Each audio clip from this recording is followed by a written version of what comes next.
हलाक कर दिया।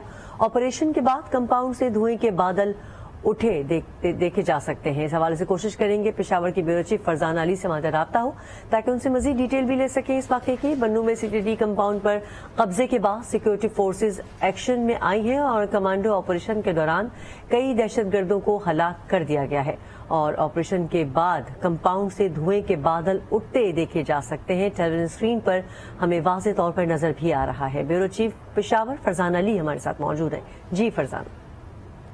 जी बिल्कुल, जैसे कि हम मुसलसल इस चीज पर नजर रखे हुए हैं कि जिस दिन से सीटीडी ऑफिस बन्नू में जो दहशतगर्द वहाँ पे मौजूद थे और जो हुकूमत की तरफ से और सरकारी जराये से हमारे पास इंफॉर्मेशन आ रही थी कि किस तरह उन्होंने उसके ऊपर कब्जा किया या गमाल बनाया वहाँ पर मौजूद एहलकारों को, और फिर उसके बाद वीडियो वगैरह भी रिलीज थी, तो काफी दिनों तक तो ये चीज चलती रही और कहा जाता रहा कि शायद मुज़ाकरात के जरिए मामला हल हो जाए। लेकिन कल रात से ये खबरें आ रही थी कि शायद मुज़ाकरात डेडलॉक का शिकार हो गए हैं या कामयाब नहीं हो सके, तो उसके बाद जाहिर है एक ही सिचुएशन बनती थी कि ऑपरेशन किया जाए। तो सुबह से हमने देखा कि पहले मेडिकल इमरजेंसी लगाई गई बन्नू के अस्पतालों में और फिर उसके बाद सिक्योरिटी फोर्सेज ने ऑपरेशन शुरू किया।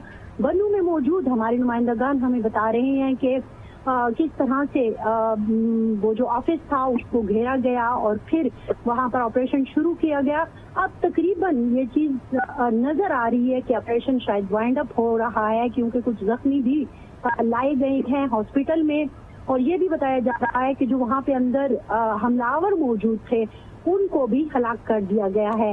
लेकिन तादाद में आपको इसलिए नहीं कंफर्म बता सकूंगी क्योंकि हम इंतजार करेंगे सरकारी जराये का कि वो आकर इस सारे ऑपरेशन की रुदात जो है वो बताएं और कितने अंदर हमलावर थे, क्योंकि जब बात आई थी तो वो जो वीडियो पहले रिलीज हुई थी उन्होंने उसमें जाहिर किया था कि हम 8 से 9 लोग हैं उनके कब्जे में थे या गमालियों की सूरत में, और वो खुद अपने बारे में बता रहे थे कि हम 30 से 35 लोग हैं। लेकिन ये 30 से 35 में हार्ड कोर जो थे वो 11 ही बताए जा रहे थे।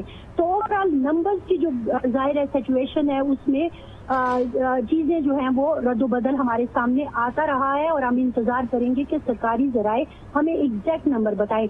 लेकिन अब जो इतलात वहाँ पे आ रही हैं वो यही है कि ऑपरेशन शायद मुकम्मल कर लिया गया है और जो कंपाउंड था उसके ऊपर सिक्योरिटी फोर्सेस ने कब्जा कर लिया है। लेकिन बहरहाल अस्पतालों में जो इमरजेंसी लगाई गई थी हमें ये भी सुनाई दे रहा है, क्योंकि ओवरऑल सिचुएशन जो है वो उन्होंने कंट्रोल की हुई है, सारा इलाका गार्डन ऑफ है, तो वहां तो कोई जा तो नहीं सकता कि एग्जैक्ट इंफॉर्मेशन हम तक पहुंचे। लेकिन जो हमें मनाजिर नजर आ रहे हैं, जो धुआं उठता दिखाई दिया, जो फायरिंग दिखाई दी अहले इलाका को और धमाकों से जो धुआं उठता है वो भी और धमाके की आवाजें भी सुनाई दी, तो उससे सिचुएशन जो है वो काफी हद तक क्लियर हो रही है। बहरहाल इतला यही आ रही है मकामी जराये से कि जो अस्पताल जराये शायद उनको ये बताते नजर आ रहे हैं कि 6 टेररिस्ट जो थे वो हलाक हुए हैं, तो लाशें और जो जख्मी हैं वो अब हॉस्पिटल लाने का सिलसिला भी शायद शुरू कर दिया गया है। ठीक है फरजाना, बहुत शुक्रिया, अब हमें तफसीलात से आगाह कर रही थी।